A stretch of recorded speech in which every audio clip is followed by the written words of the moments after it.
27वां अध्याय। अब हम मत्ती अध्याय 27 का अध्ययन आरंभ करते हैं। 26वें अध्याय में यीशु महायाजक के तथा महासभा के समक्ष उपस्थित था और हमने यह भी देखा कि पतरस तो यीशु का इनकार किया तथा कहीं जाकर फूट फूट कर रो रहा था। पहली 2 आयतों में लिखा है, जब भोर हुई तो सब महायाजकों और लोगों के पुरनियों ने यीशु के मार डालने की सम्मति की और उन्होंने उसे बांधा और ले जाकर पिलातुस हाकिम के हाथ में सौंप दिया। यहाँ यीशु से वाद प्रतिवाद का प्रमुख कारण था कि वे कोई न कोई दोष खोजकर उसे रोमी राज्यपाल पिलातुस के समक्ष प्रस्तुत करें। अंततः उन्होंने उस पर परमेश्वर निंदा का आरोप लगाया, जैसा कि हम अध्याय 26 के अंदर देख चुके हैं। रोमी सरकार ने कुछ वर्ष पूर्व ही यहूदी महासभा को मृत्यु दंड के अधिकार से वंचित कर दिया था।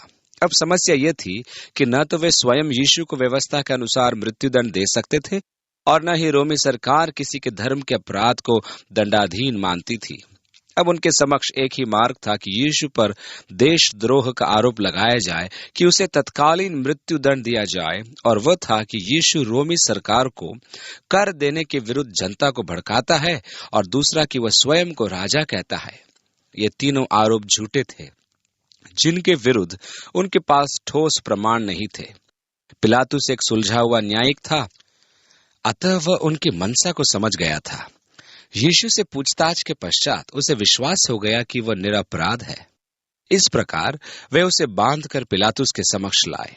आगे लिखा है, जब उसके पकड़ने वाले यहूदा ने देखा कि वह दोषी ठहराया गया है, तो वह पछताया और वे 30 चांदी के सिक्के महायाजकों और पुरनियों के पास फेर ले आया। कुछ विचारकों का मत है कि यीशु के साथ छल करने के द्वारा यहूदा की नीति थी कि यीशु तुरंत राजा बने। यूहन्ना भी उसके राजा बनने की अधीरता से प्रतीक्षा कर रहा था, इसलिए उसने शिष्यों को भेजा कि उससे जाने के कारण क्या है, किसी अन्य की प्रतीक्षा की जाए। यहूदा भी चाहता था कि उसका राज्य तुरंत स्थापित हो, परंतु जब उसने देखा कि उसकी योजना असफल हुई और यीशु बंदी बना लिया गया, तो उसे अपनी योजना पर पश्चाताप हुआ। इस मत का कोई ऐतिहासिक सबूत नहीं है, पर यह एक रोचक कल्पना है। पश्चाताप के 2 रूप होते हैं। यदि आप किसी जेल में जाएं, तो वहां के ज्यादातर अपराधी पश्चाताप करते हैं कि वे पकड़े गए हैं, परंतु उन्हें अपने अपराध के प्रति कोई पश्चाताप नहीं है।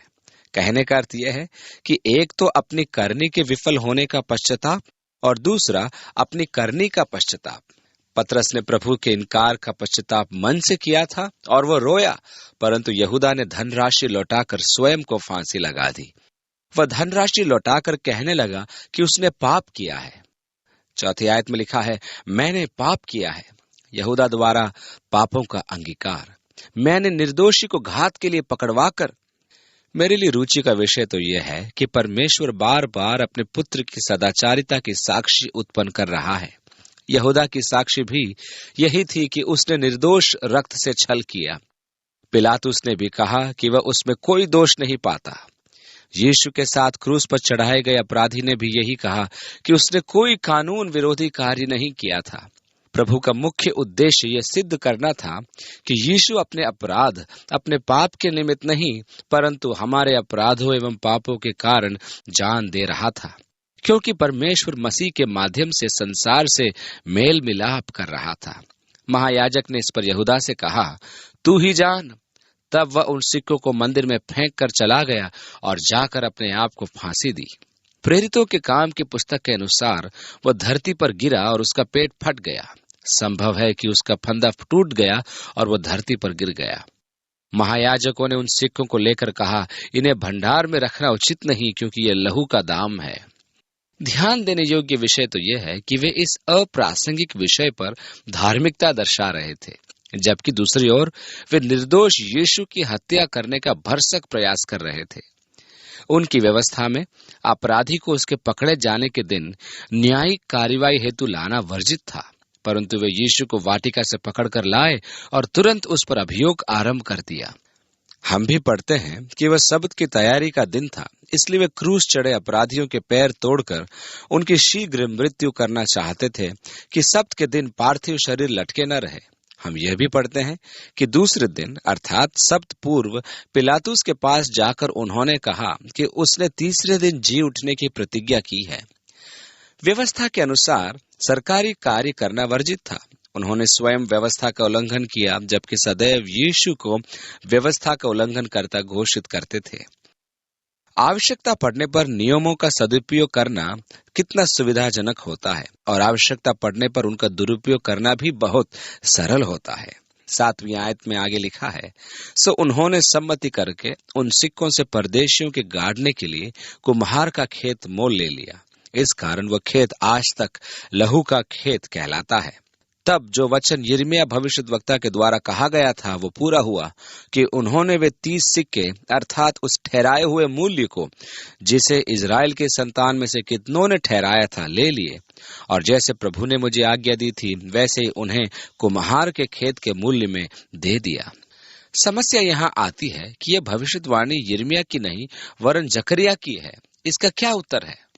मैं समझ सकता हूं कि लिखते एवं बोलते समय संदर्भों में चूक हो जाना असंभव नहीं।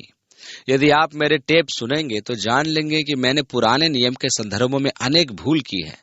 मेरे मस्तिष्क में ऐसे जाल बिछा हुआ है कि जब मैं नूह के विषय चर्चा करता हूं तो मेरे मुंह से मूसा उच्चारित होता है या मूसा के स्थान पर नूह।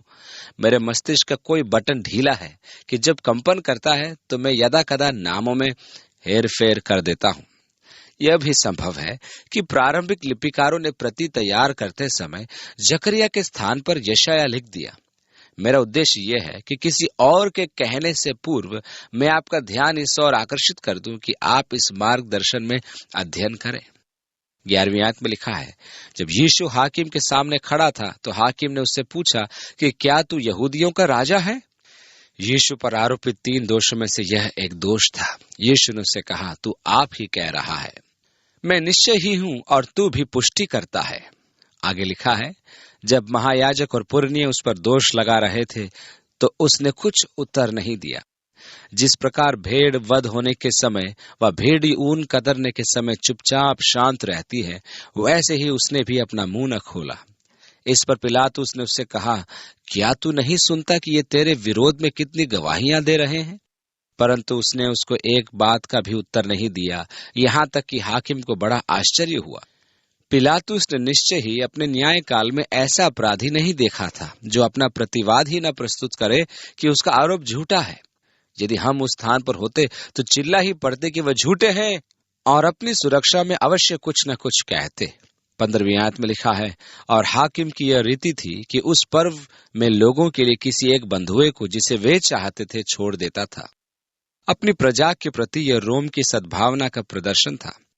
ये अपराधी अधिकतर सरकार के राजनीतिक अपराधी होते थे जो जनता के मान्य होते थे। अतः रोम की सरकार उन्हें मुक्त कर जनता पर अपना आभार प्रदर्शन करती थी। इन अपराधियों का दोष सरकार का नियम उल्लंघन होता था, न कि कोई घोर अपराध। उस समय बरअब्बा नाम उन्हीं में का एक नामी बंधुआ था। इस नाम का अर्थ अत्यधिक रोचक है। बार अर्थात पुत्र और अब्बा अर्थात पिता।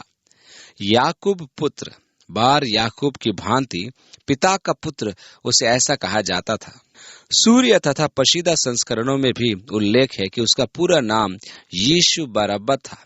यही कारण है कि पिलातुस यीशु को बरअब्बा से पृथक पहचान देने के लिए मसीहा शब्द का प्रयोग कर रहा था। यीशु एक सामान्य इब्रानी नाम होता था जिसका अर्थ था यहोशू।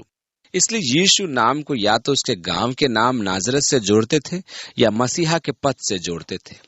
आगे लिखा है, सो जब वे इकट्ठे हुए तो पिलातुस ने उनसे कहा, तुम किसको चाहते हो कि मैं तुम्हारे लिए छोड़ दूं, बरअब्बा को या यीशु को जो मसीह कहलाता है?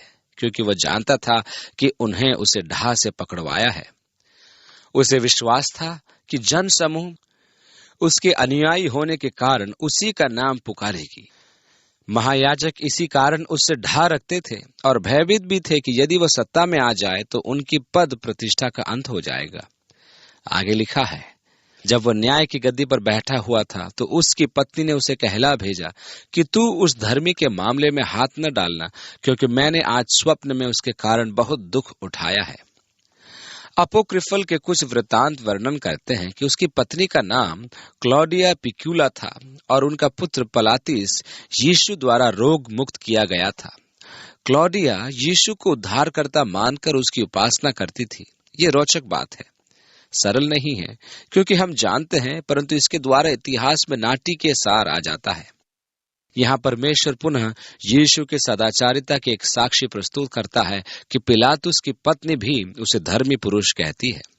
20वीं आयत से आगे लिखा है, महायाजकों और पुरनियों ने लोगों को उभारा कि वे बरअब्बा को मांग ले और यीशु को नाश कराएं। हाकिम ने उनसे पूछा कि इन दोनों में से किसको चाहते हो कि तुम्हारे लिए छोड़ दूं? उन्होंने कहा, बरअब्बा को। पिलातुस ने पूछा, फिर यीशु को जो मसीह कहलाता है क्या करूं? सबने उससे कहा, वो क्रूस पर चढ़ाया जाए। यह प्रश्न अत्यधिक महत्वपूर्ण है। यह प्रश्न केवल पिलातुस ही नहीं, सबसे संबंधित है। आज भी सबको या प्रत्येक जन को यह निर्णय लेना है कि यीशु के साथ क्या करें। यीशु जो मसीह कहलाता है, उसके साथ क्या करूं? इस प्रश्न का उत्तर देने से आप बच नहीं सकते। यीशु ने तटस्थता का विकल्प नहीं दिया। उसने कहा, वह जो मेरे साथ नहीं वो मेरा विरोधी है। आपको निर्णय लेना है कि यीशु के साथ आप क्या करेंगे। विश्वास करेंगे या नहीं, स्वीकार करेंगे या अस्वीकार, अंगीकार करेंगे या इनकार करेंगे।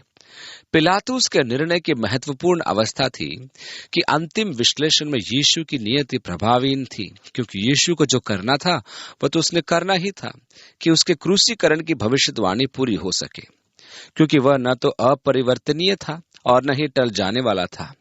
वह तो जगत की नेव डलने से पूर्व निर्धारित किया गया था। वह परमेश्वर के पूर्व ज्ञान तथा सम्मति द्वारा निर्धारित था। इस प्रकार पिलातुस के निर्णय द्वारा यीशु की नियति का नहीं, अपितु उसकी अपनी नियति का निर्धारण किया गया था। आप भी न्याय की गद्दी पर बैठ अपने मन में निर्णय लीजिए कि वह परमेश्वर का पुत्र था या नहीं। वह झूठा था या छलिया था या मार्ग, जीवन और सत्य था। निर्णय आपका अपना निर्णय होगा, परंतु अंतर यह होगा, आप यीशु की नहीं वरन अपनी स्वयं की नियति का निर्धारण करेंगे। वह तो जो है वो रहेगा, पर आपके प्रतिकूल विचारों का उस पर कोई प्रभाव नहीं होगा। परंतु एक बात निश्चित है कि उसके विषय में आपकी राय एवं निर्णय आपकी अपनी नियति होगी। इस प्रकार आप स्वयं का न्याय करेंगे। इस न्याय में परमेश्वर का कोई दोष नहीं होगा, क्योंकि उसने प्रत्येक व्यक्ति को चयन का अधिकार दिया है और चयन का प्रतिफल भी आप ही वहन करेंगे। अंगीकार करना या इनकार करना आपका निर्णय है। यदि आप विश्वास नहीं करेंगे तो आप नाश होंगे। देखिए यूहन्ना क्या कहता है, परंतु जितनों ने उसे ग्रहण किया उसने उन्हें परमेश्वर के संतान होने का अधिकार दिया, अर्थात उन्हें जो उसके नाम पर विश्वास रखते हैं। क्योंकि परमेश्वर ने जगत से ऐसा प्रेम रखा कि उसने अपने इकलौता पुत्र दे दिया, ताकि जो कोई उस पर विश्वास करे वो नाश न हो परंतु अनंत जीवन पाए। अब व्यक्ति समस्त प्रभावों को व्यक्तिगत रूप से निरीक्षण लिए बिना मसीह यीशु के विषय कोई निर्णय न ले। इससे पूर्व कि आप उसका इनकार करके उससे दूर हो जाएं, प्रत्येक प्रमाण का सावधानी पूर्वक अवलोकन कर लें। उसके दुश्मनों की साक्षी को या उसके न जानने वालों की साक्षी को या उनकी साक्षी को जिनका यीशु से कभी साक्षात्कार नहीं हुआ, मत देखें। ये दुर्भाग्य है कि अनेक व्यक्तियों के निर्णय इसी प्रकार लिए गए हैं। किसी महाविद्यालय या विद्यालय की कक्षा में जब शिक्षक यीशु के विषय उपहासपूर्ण टिप्पणी करते हुए कहता है कि यदि वह परमेश्वर का पुत्र था, तो विद्यार्थी उसके कथन पर विश्वास करते हैं क्योंकि वो उनका गुरु है। वे प्रमाणों को परखना नहीं चाहते। यह एक त्रासदी है, क्योंकि वह मसीह को नहीं जानता है, उसने उससे कभी भेंट नहीं की। यदि आप वास्तव में उसे जानना चाहते हैं और उसके विषय में तार्किक निर्णय लेना चाहते हैं, तो समस्त प्रमाणों का गंभीरता पूर्वक अवलोकन कीजिए। इस प्रकार आपको कोई समस्या का सामना नहीं करना होगा और आप यीशु को ग्रहण कर एक सर्वोच्च न्यायता का निर्णय लेंगे। इसमें आपको क्या खोना है और क्या पाना है, उस पर भी आप विचार कीजिए। पिलातुस असमंजस में था, वह तनावग्रस्त था। वह जानता था कि क्या सही है और क्या गलत। वह जानता था कि यीशु निर्दोष है। वह जानता था कि न्यायप्रिय न्यायिक को क्या करना आवश्यक है, परंतु उस जनसमूह का दबाव था कि वह अनुचित निर्णय ले।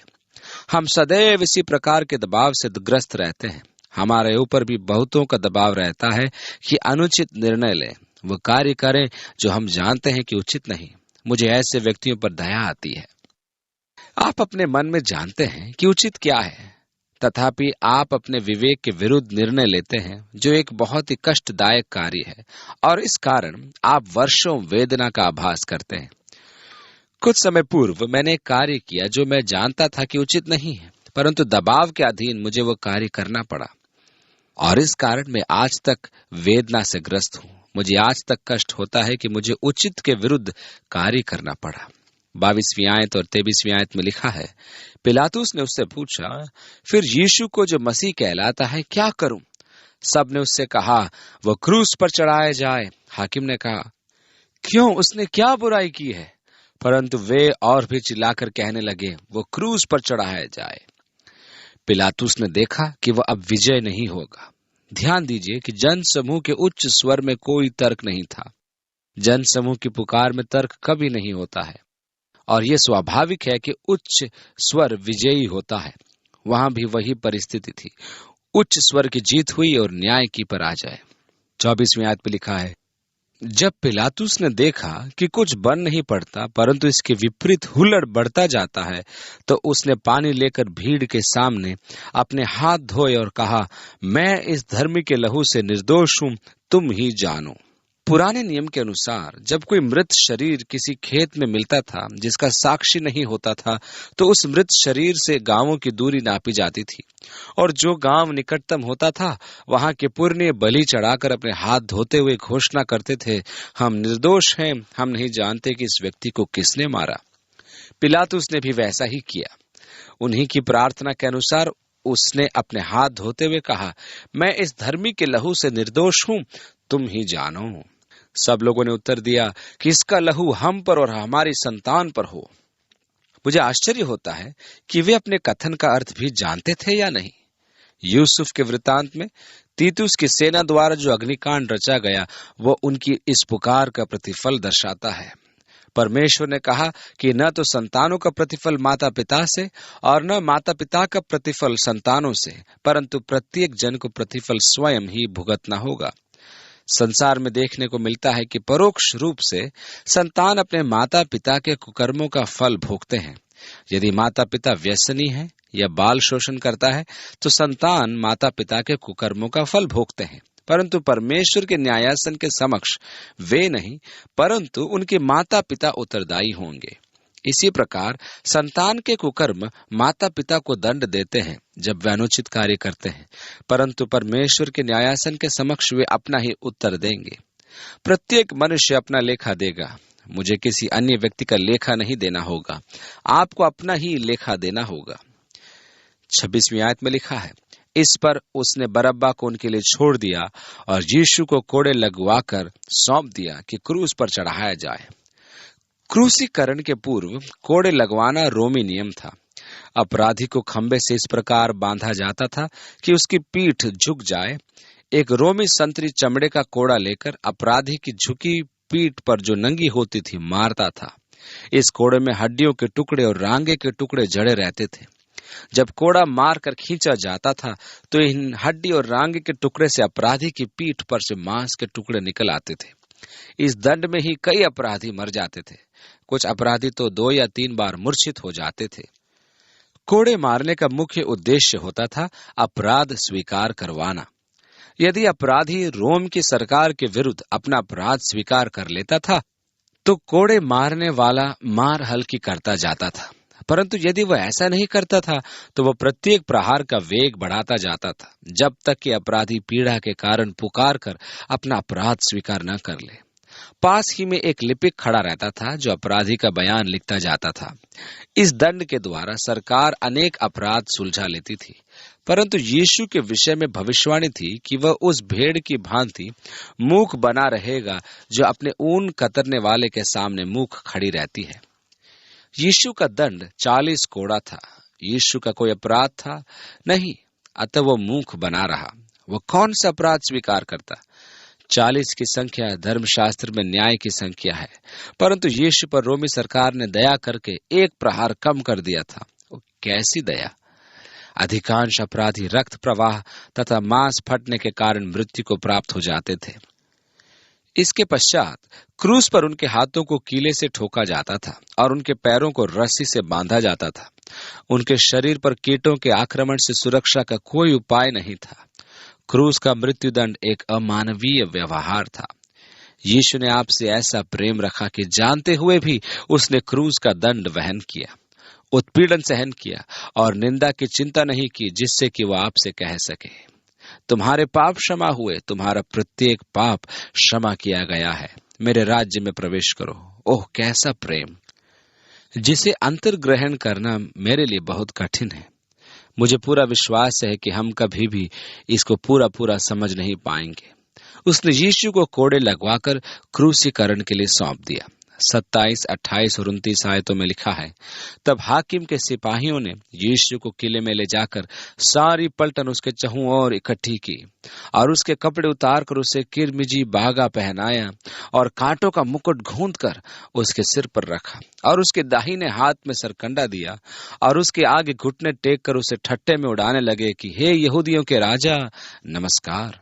इतिहास में एक महामूर्ख का उल्लेख है जो स्वयं को राजा उद्घोषित कर बैठा, तो रोमी सिपाहियों ने एक कपड़े का टुकड़ा गूंथकर उसके सिर पर ताज स्वरूप रख दिया और एक डंडा जो पास ही पड़ा था उसे पकड़ाकर उसका ठट्टा करने लगे और उसे प्रणाम करके अपना मनोरंजन करने लगे। यीशु को भी एक महामूर्ख का सा अपमानजनक व्यवहार सहन करना पड़ा। यीशु के लिए उन्होंने कांटों का ताज बनाकर उसके सिर पर पहनाकर दबा दिया और देखो, राजाओं का राजा और प्रभुओं का प्रभु कांटों के ताज में। परंतु यहाँ ध्यान दीजिए कि उत्पत्ति के 3 अध्याय के 17वीं आयत में परमेश्वर ने आदम से कहा था कि उसके पाप के कारण पृथ्वी कांटे उगाएगी। ये पापों के कारण मनुष्य को परमेश्वर का श्राप था। यीशु ने पापों के श्राप, कांटों को भी सहन किया, ठीक बाइबल के अनुसार।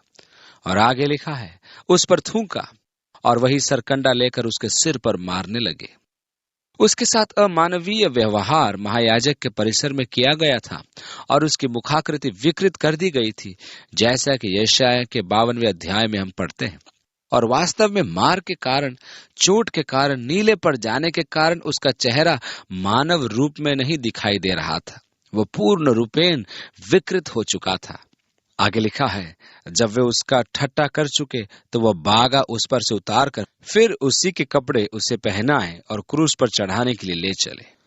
क्रूस का स्तंभ तो गड़ा रहता था, परंतु उसकी भुजाएं अपराधी स्वयं उठाकर ले जाता था। आगे लिखा है, बाहर जाते हुए उन्हें शिमोन नाम एक कुरैनी मनुष्य मिला। उन्होंने उसे बेगार से पकड़ा कि उसका क्रूस उठा ले चले। शमौन एक यहूदी था जो वर्षों की आय की बचत करता हुआ फसह के पर्व में यरूशलेम आया था। यदि कोई रोमी सैनिक किसी के कंधे पर अपनी तलवार रखकर आज्ञा दे कि कोई कार्य करे, तो नागरिक को वो कार्य करना होता था। वह जबरदस्ती थी। उनकी तलवार उनके अधिकार का प्रतीक होती थी।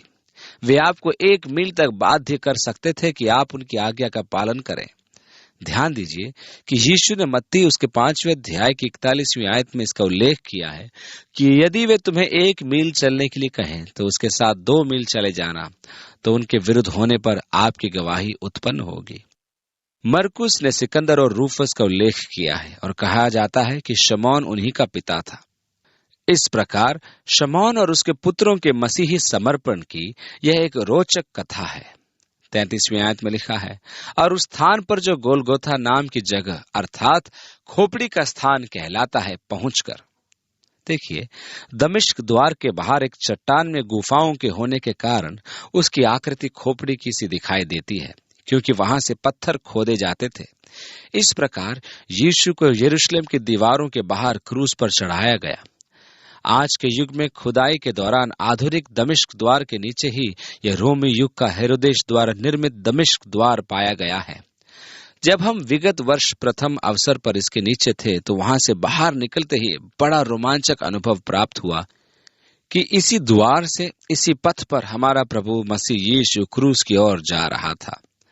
34वीं आयत में लिखा है, उन्होंने पित्त मिलाया हुआ दाखरस उसे पीने को दिया, परंतु उसने चख कर पीना न चाहा।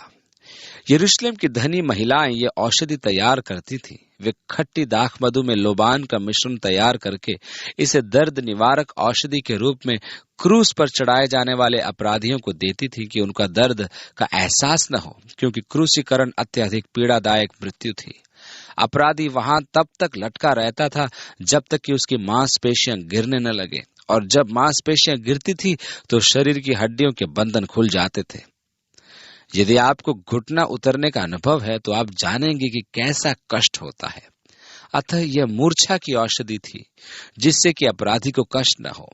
यह महत्वपूर्ण है कि यीशु ने उसे नहीं पिया। जब उसने पुकारा कि वह प्यासा है तो पुनः उसे यही औषधि दी गई, तब उसने पी थी। वह अपनी चेतना में आपके और मेरे नाम का परमेश्वर के क्रोध का प्याला पीना चाहता था। वह जानता था कि उसका प्रभाव क्या होगा। तब उन्होंने उसे क्रूस पर चढ़ाया और चिट्ठियां डालकर उसके कपड़े बांट लिए और वहां बैठकर उसका पहरा देने लगे, और उसका दोष पत्र उसके सिर के ऊपर लगाया कि यह यहूदियों का राजा यीशु है। अब किसी अपराधी को क्रूसीकरण के लिए ले जाया जाता था तो उसके चारों ओर सैनिक चलते थे और सार्जेंट आगे आगे उसका दोष पत्र ऊपर उठाकर उसे पढ़ता हुआ चलता था। अपराधी को नगर के समस्त मार्गों से लेकर आगे बढ़ाया जाता था, जिससे कि जनता दृश्य देखकर रोम के आतंक से भयभीत हो जाए और अपराध करने का साहस न करे। इस प्रकार चलते चलते वे जब उस स्थान पर पहुंच जाते थे तो वहां वह दोष पत्र क्रूस के ऊपर ठोंक दिया जाता था कि समस्त जनता अपराधी के क्रूसीकरण का कारण जान ले। यीशु पर आरोप था कि वह यहूदियों का राजा है। सत्य तो यह है कि वह जगत का राजा था। 38वीं आयत में लिखा है, तब उसके साथ 2 डाकू एक दाहिने और एक बाएं क्रूसों पर चढ़ाए गए और आने जाने वाले सिर हिला हिलाकर उसकी निंदा करते थे। सिर हिलाकर एक निम्न स्वर पुकार के साथ उपहास के शब्द कहना वहां की संस्कृति के अनुसार निंदा का आचार था। यह स्वभाव आज भी वहां पाया जाता है। वे कहते थे कि हे मंदिर के ढाने वाले और 3 दिन में बनाने वाले, अपने आप को बचा। यदि तू परमेश्वर का पुत्र है तो क्रूस पर से उतर आ। इसी प्रकार महायाजक भी शास्त्रियों और पुरनियों समेत ठट्टा करके कहते थे, इसने औरों को बचाया और अपने को नहीं बचा सकता। यह तो इजराइल का राजा है। अब क्रूस पर से उतर आए तो हम उस पर विश्वास करेंगे। यहाँ हमें यीशु की 2 गवाहियां देखने को मिलती है जिनकी पुष्टि महायाजक ने स्वयं की। पहले तो यह कि उसने औरों को बचाया, और आखिरी 43 पदों में आगे लिखा है, उसने परमेश्वर पर भरोसा रखा है। यह स्पष्ट है कि महायाजक स्वयं को ही दोषी ठहरा रहा था। यह व्यक्तित्व कितना सत्य है कि यदि वह स्वयं को बचा लेता तो वह हमें कैसे बचाता। जब पतरस ने गतसमने की वाटिका में तलवार चलाई थी तो यीशु ने उससे कहा था कि वे जो तलवार चलाते हैं तलवार से नाश किए जाएंगे। मैं अब भी स्वर्गदूतों की 12 पलटन मंगवाकर इनके हाथों से बच सकता हूं, परंतु धर्मशास्त्र की भविष्यवाणियां तथा मनुष्य का उद्धार अपूर्ण रह जाएगा। अतः यह सत्य कथन है कि उसने अन्यों को बचाया परंतु स्वयं को नहीं। यह पवित्र आत्मा की प्रेरणा ही रही होगी। महायाजक यद्यपि धर्मी व्यक्ति नहीं था, परंतु उसके पद के कारण वह पवित्र आत्मा के अभिषेक द्वारा भविष्यवाणी कर सकता था। उसने कहा, यह तो इस्राएल का राजा है। अब क्रूस पर से उतर आए तो हम उस पर विश्वास करें। उसने परमेश्वर पर भरोसा रखा है। यदि वो इसको चाहता है तो अब इसे छुड़ा ले, क्योंकि इसने कहा था कि मैं परमेश्वर का पुत्र हूं। इसी प्रकार डाकू भी जो उसके साथ क्रूसों पर चढ़ाए गए थे उसकी निंदा करते थे। परंतु हम लूका रचित सुसमाचार में देखेंगे कि एक डाकू ने पश्चाताप किया था। दोपहर से लेकर यहूदियों का प्रातःकाल सूर्योदय से आरंभ होता था, जिसे हम प्रातःकाल 6 बजे कह सकते हैं। इस प्रकार तीसरा घंटा अर्थात 9 बजे सुबह जब यीशु मसीह को क्रूस पर चढ़ाया गया, वह 3 घंटे क्रूस पर रहा अर्थात दोपहर या छठा घंटा। तीसरे पहर तक सारे देश में अंधेरा छाया रहा। यदि सूर्य ग्रहण कहा जाए तो असंभव है, क्योंकि फसह का पर्व पूरे चांद के दिन होता है। इस दिन सूर्य ग्रहण नहीं हो सकता, क्योंकि चांद सूरज के विपरीत दिशा में रहता है। यह परमेश्वर का ही चमत्कार था। तीसरे पहर के निकट यीशु ने बड़े शब्द से पुकार कर कहा, एली एली लामा शबक्तनी, अर्थात हे मेरे परमेश्वर तूने मुझे क्यों छोड़ दिया। यह पद भजन 22 का आरंभिक पद है। संभव है कि वह अपने शिष्यों को इस भजन का स्मरण कराना चाहता था कि वे उसका अध्ययन करें तो उन्हें इस घटना के विषय ज्ञान प्राप्त होगा और वे जानेंगे कि यह एक भविष्यवाणी है। तो उसमें दूसरी आयत में लिखा है, मैं दिन को पुकारता हूं परंतु तू उत्तर नहीं देता, और रात को भी मैं चुप नहीं रहता। इसमें आने वाले अंधकार के विषय में कहा गया है पद 18 में कि वे मेरे पहरावे पर चिट्ठी डालते हैं, और 15वें पद में लिखा है, मेरी जीभ मेरी तालू से चिपक गई, अत्यधिक रक्त प्रवाह के कारण शरीर का निर्जलीकरण हो जाता है और तीव्र प्यास लगती है। यहाँ जोड़ों के विषय में भी लिखा है, मेरे सब हड्डियों के जोड़ उखड़ गए। क्रूस पर लटके रहने से ऐसी ही शारीरिक अवस्था उत्पन्न होती है। कहने का अर्थ यह है कि यीशु ने अपनी अवस्था को समझाने के लिए सुनने वालों को इस भजन का संदर्भ दिया। जब हम इस पुकार को सुनते हैं तब हमारी समझ में आता है कि यीशु क्यों ये कह रहा था कि पिता हो सके तो ये कटोरा मुझसे टल जाए, क्योंकि वह जानता था कि इस कप का अर्थात परमेश्वर एवं मनुष्य के पृथक हो जाने का प्रभाव क्या है। वह आदि से ही पिता के साथ था, उसके साथ एक था। वह पिता से कभी अलग नहीं किया गया था, परंतु जब परमेश्वर ने हम सब के पाप उस पर डाल दिए तो स्वाभाविक था कि वह पाप के साथ मेल नहीं रख सकता था, अतः वह यीशु से अलग हो गया, जिससे कि मनुष्य उससे सदा के लिए अलग न हो जाए। इसी कारण यीशु पुकार उठा, एली एली लामा शबक्तनी। इसमें संदेह नहीं कि हम कदापि समझ पाएंगे कि पिता के साथ यीशु को इस पृथ्वीकरण का कैसा अनुभव हुआ होगा, क्योंकि परमेश्वर ने हमारी अनाज्ञाकारिता के पश्चात भी हमें कभी नहीं त्यागा। 47 और 48 में लिखा है, जो वहां खड़े थे उनमें से कितनों ने यह सुनकर कहा, वह तो एलिया को पुकारता है। उनमें से एक तुरंत दौड़ा और स्पंज लेकर सिरके में डुबाया और सरकंडे पर रखकर उसे चुसाया। उन्होंने सोचा कि वह दर्द से विक्षिप्त हो रहा है, अतः उसे मूर्छा की औषधि चुसा दी कि वह शांत हो जाए। औरों ने कहा, रह जाओ, देखें एलिया उसे बचाने आता है कि नहीं।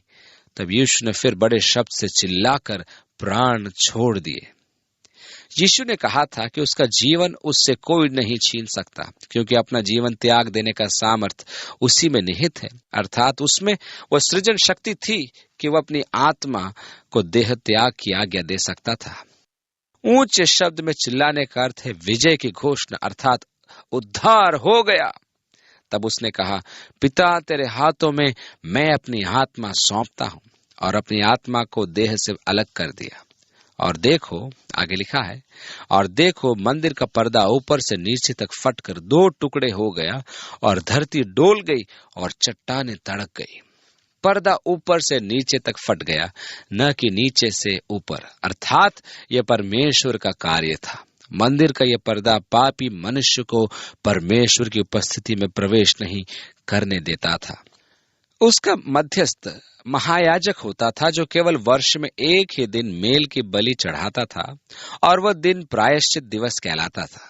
वह उस दिन 2 ही बार प्रवेश करता था। इतिहास के कुछ स्रोत से ज्ञान होता है कि वह पर्दा 18 इंच मोटा था। यदि कोई उसमें प्रवेश करे तो उसे नाश हो जाना था। अब क्योंकि यीशु के लहू में नई वाचा स्थापित हो गई है, तो परमेश्वर की उपस्थिति में प्रवेश के द्वार मनुष्य के लिए सदा खुले रहेंगे।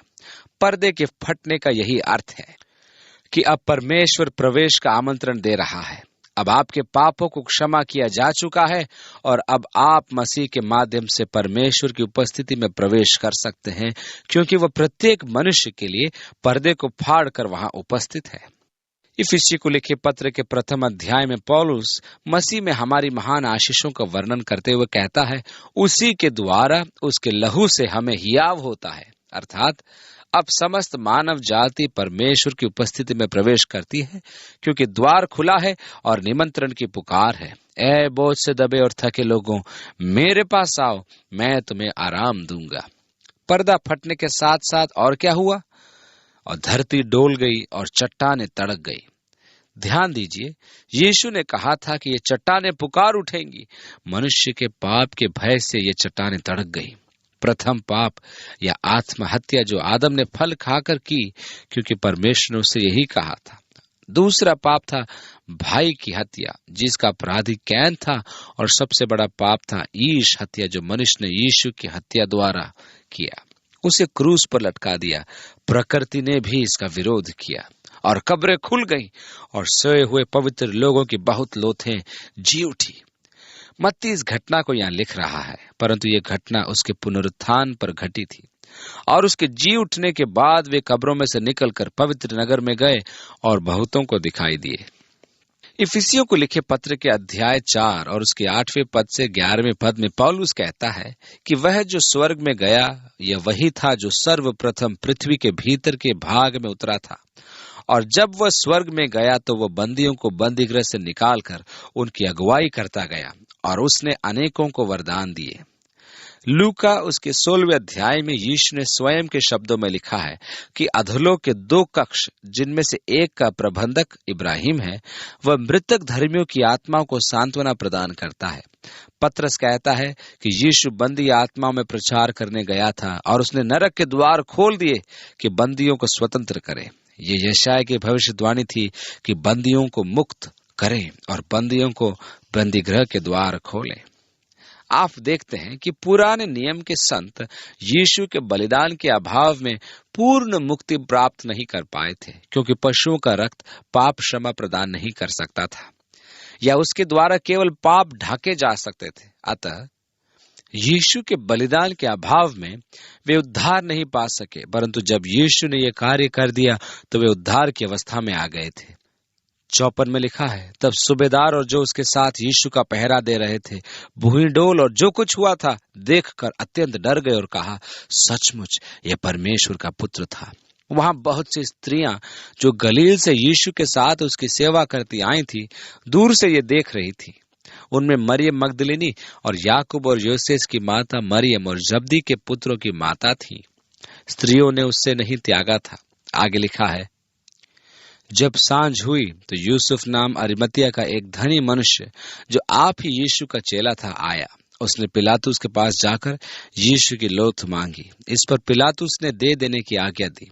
यूसुफ ने लोथ को लेकर उसे उज्जवल चादर में लपेटा और उसे अपनी नई कब्र में रखा जो उसने चट्टान में खुदवाई थी, और कब्र के द्वार पर बड़ा पत्थर लुढ़का कर चला गया और मरियम मगदलिनी और दूसरी मरियम वहां कब्र के सामने बैठी थी। स्त्रियां अब तक निष्ठावान थीं और कब्र के द्वार पर बैठी रहीं। दूसरे दिन, जो तैयारी के दिन के बाद का दिन था, महायाजकों और फरीसियों ने पिलातुस के पास इकट्ठे होकर कहा, हे महाराज, हमें स्मरण है कि उस भरमाने वाले ने अपने जीते जी कहा था कि मैं 3 दिन के बाद जी उठूंगा। शिष्य तो इस विनाश के पश्चात सब कुछ भूल चुके थे, परंतु बैरी को सब कुछ स्मरण था।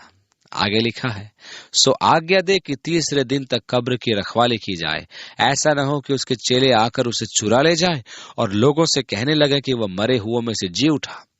तब पिछला धोखा पहले से भी बुरा होगा। पिलातुस ने उनसे कहा, तुम्हारे पास पहरे हुए तो हैं, जाओ अपनी समझ के अनुसार रखवाली करो।